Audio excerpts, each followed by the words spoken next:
So earlier when you were talking about the stillness, a question came to me. How can I stop self-sabotaging and wake up in the parts of my life where the momentum of energy to distract and dissociate from being still feels the strongest? Okay, that's an interesting question, but could you give maybe one example of how or when that happens? Then it's easier to relate to.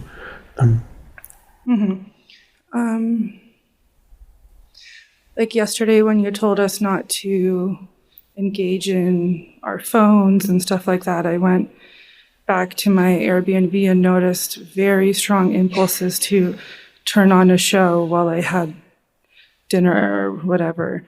And I was watching myself, like the energy to do that was so strong. And I did it. And then, yeah, I did it. And then this morning, I was watching that same impulse, and it's like so strong. And I just told myself, okay, like, just don't do it for 2 minutes. And there's many things. That's just one example. But yeah, like, how do you, it doesn't feel like willpower is enough, like that momentum. I think it's from the pain body. There's something that is too strong, probably past trauma I don't want to feel, or it's whatever. Right. Yeah. What do I do with that? Right, interesting. So it's like there's certain certain actions take place, you do things, you know they're not the optimal things to do, but you can't help it. It's something acts through you. There seems to be some power there that makes you do things that you know are not right or not good for you, and yet you can't stop it. That seems to be the case. And that, of course, is often the case with people who are, with you it might be many different areas of your life, but this is also the case with addictions. For example, people who are addicted to a certain substance, or who are addicted to eating too much or drinking. There's something that overpowers them in you, that seems to obscure the awareness, or the awareness is pushed to the side, and this thing, this powerful thing, does it anyway.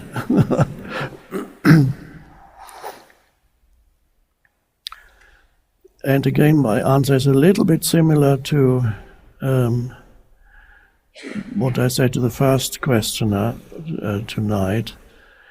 The power of presence needs to grow in you so that it is strong enough it's not willpower, because willpower is not the best way of dealing with these things, but it's what I'm talking about could sometimes be confused with willpower, but willpower includes the application of a force to hold something down. Let's say if your addiction is to indulge in intoxicating beverages, in other words, booze is the British word, then and you can feel it. It comes on. There it comes. You know the bottles are there. There they are. And you feel you have to go there, and you have to reach out, and you have to pour yourself a drink. Now, when you're not aware at all, you don't even know what you're doing. You're so unconscious that you're already holding the drink and you're drinking. Then you, at that point, you even know that you're drinking. The same with food. I've spoken to people who have had addictions to food. They often say they wake up when they've already eaten in the middle of the night. They've already unconsciously gone to the fridge, taken out the chocolate cake, And then they're already halfway through the chocolate cake when suddenly they're like, what am I doing? But so awareness comes in at a very late point. Willpower would be to hold an urge down. Let's say alcohol, they have the pull, or even what the example you gave, you want to turn on the TV, and you know it's not right because I'm not here for that, and he actually told us not to do it.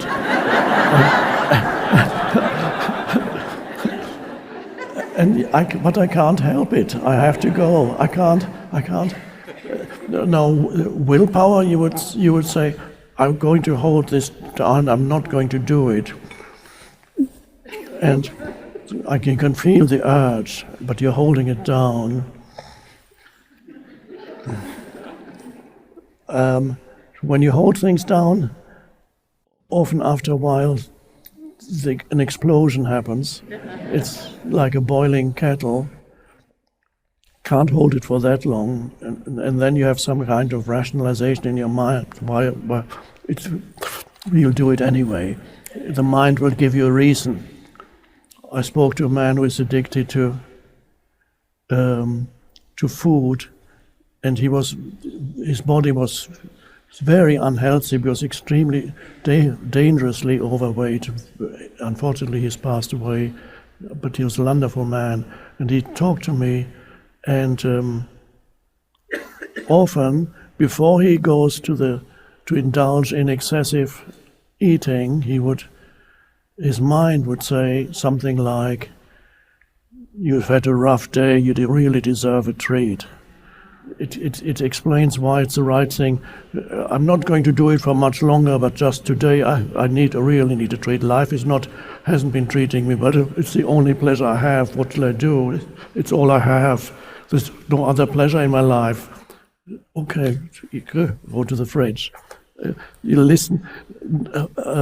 I attempted to be able to show him that this thought is a deception, and I had a little bit of success, but unfortunately it was too late to save him. Well, he is no longer in the body, but that's okay. He's the essence of never. He probably reincarnates now into the opposite, perhaps, in order to learn a lesson.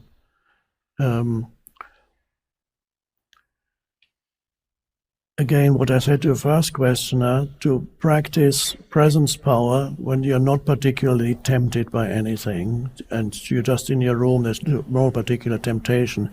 Go into the body, feel the inner body, be aware, be present. When you sense perception, I recommended that practice. Sense perception, feel the presence pervading every cell in your body, the inner body awareness, and so that there is enough presence for when this impulse comes, you use it as, don't say go away or something like that, because it won't go away, it'll do it anyway. The impulse comes, whatever it may be, and you observe, you realize it's not a good thing that it wants you to do, and if there's enough awareness, you use it as every time an impulse of that kind comes, this is your special spiritual practice. So instead of wanting to get rid of it, welcome when an impulse of that kind comes, and see that this is a spiritual practice specially designed for you. Of course, it is.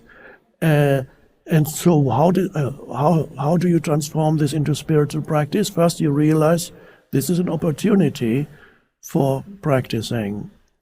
And the first thing you could do is you practice delaying, obeying the impulse, not obeying it immediately, but delaying it. So, and you observe then, let's say when you wanted to go to the TV and turn the thing on, or you feel the impulse, or say, okay, here's my next spiritual practice.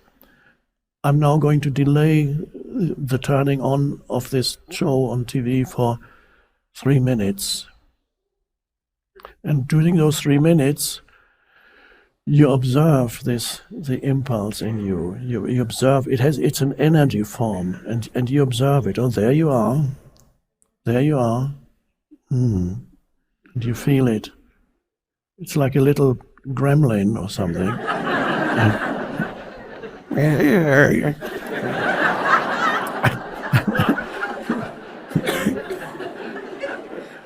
And so this time gap can be a very useful first practice, that you introduce a time gap before you give in. You're not saying, I'm not going to give in.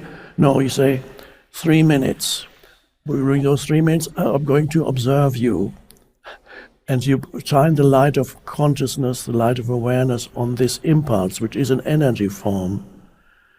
And it can be an energy form that is in you as a kind of emotion.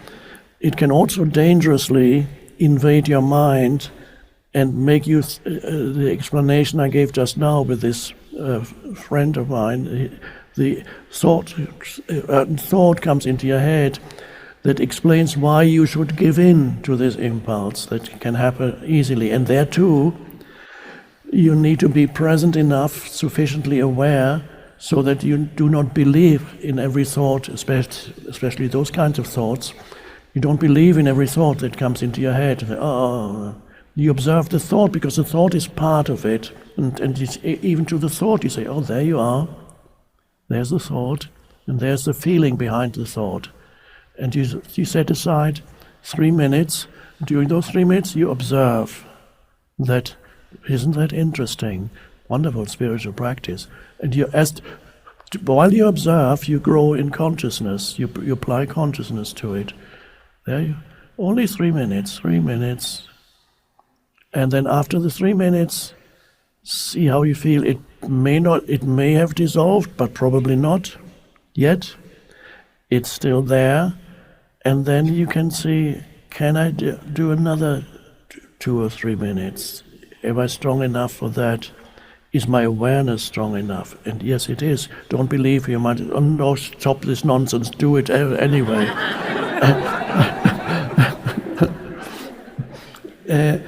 And then you achieve 5 or 6 minutes of, and then what happens after that we don't know. It is possible that the impulse has receded, gone back to a dormant state, and you don't have to do it. It's also possible that the impulse is still there, and you cannot, after 5 minutes, there's not enough awareness left, and you have to go and do it. But at least the 5-minute interval, the time gap, was very important.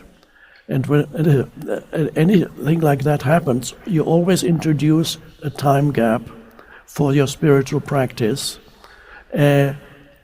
during which you do not hold it down, but you observe it. So you don't push it down, you observe. Oh, there you are. So if it's a gremlin, you don't say, you hold you down. No, there's a gremlin, you look at it. There it is. Oh. Now the interesting thing, when you apply awareness to something, you shine the light of consciousness on it, the possibility of transformation is also there. It arises as you shine the light of consciousness on it. This is the famous example from fairy stories and so on. The frog. You don't kill the frog or do something with it. You kiss the frog, and the moment you kiss the frog, it turns into the prince. And so the frog stands for, this is like mythology. There's some wisdom embedded in these fairy stories, which, by the way, were not, many of them were not created by the people who wrote them. They were already orally transmitted over long periods of time, so they are mythologies that often contain a lot of wisdom.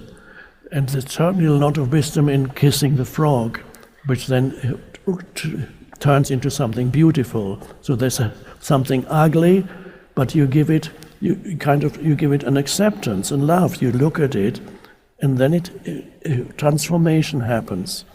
So that is the spiritual practice, and after a while you will find that initially, perhaps after the time gap, you still do it, but then gradually this time gap gets longer, and then you may observe that the energy behind the impulse weakens, and it subsides until next time. But gradually it weakens, and all these self-sabotage mechanisms then begin to gradually disappear if you apply the awareness to it, observe them, there it is. So think of the frog. These are all the frogs and whatever there are, gremlins, frogs, that live in you as energy fields. And the energies are trapped there. They are not in themselves bad. They are trapped, like the pain body is an energy that is emotional energy that's trapped. When the pain body dissolves, it transforms into presence. It's like a fire. You put a log into a fire, it's consumed and transmuted, perhaps is the word. It's transmuted into presence. And here we have again the famous example of, in Middle Ages, certain philosophers were very interested in alchemy. Alchemy was supposed to be the transformation of base metal into gold through a chemical process of transformation. But the true meaning behind alchemy was the transformation of human consciousness. And they have many images and so on. They could not speak and write about this openly because they would have been executed by the church at the time. So they had to hide all these symbols as if it were to do the transformation of base metal into gold, of something that is, first of all, not very desirable, into something wonderful. And that's the alchemical process of transmutation, which really is something in the human psyche. There's an entire long treatise written by Carl Jung, the psychologist, on alchemy, with countless illustrations and just fascinating things. But it's the transformation of something undesirable initially into awareness or into consciousness. So you're lucky to have that tailor-designed spiritual practice for you. Thank you. Thank you.